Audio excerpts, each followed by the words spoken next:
течение октября месяца мне довелось встретиться с представителями правкомов трех ГОКов в нашей области. Это Орджоникидзевского ГОКа, который принадлежит группе «Приват».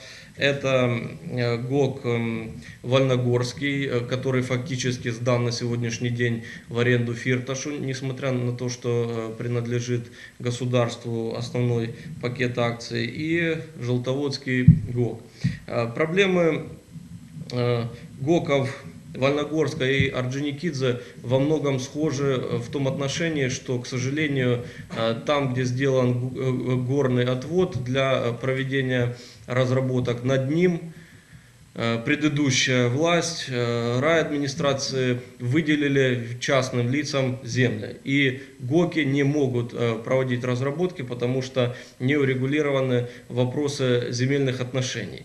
Это вызывает обеспокоенность в связи с тем, что все-таки, и это отмечают и международные эксперты, и наши эксперты, что приближается вторая волна кризиса. Я думаю, что она будет более тяжелая, чем в 2008 году. Ну и, естественно, это усугубляется тем, что фактически сегодня Орджоникидзевский ГОК практически не работает.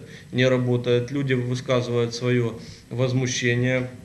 Та же самая ситуация в Вольногорске, где ГОК еще работает, но перспективы не радужные, потому что непонятно, каким образом будет ли продлена аренда частной компании, принадлежащей Фирташу, или его опять вернут в собственность государства полностью и будет управляться государством.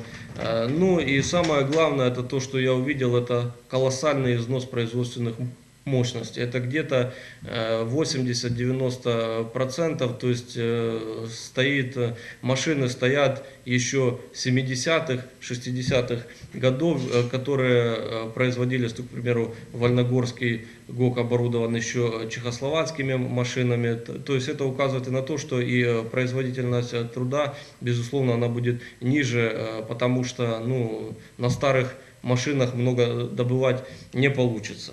В Вольногорском, в Желтоводском ГОКе ситуация намного сложнее. Я уже сделал 2 депутатских запыта на имя премьер-министра Азарова с тем, чтобы, во-первых, провели проверку по использованию средств, потому что видно, что там идет нецелевое использование средств. Ну и, к сожалению, последний ответ, который я получил, что сейчас выводы и проверка, итоги проверки счетной палаты, фактически и КРУ, они согласовываются с руководителями предприятий.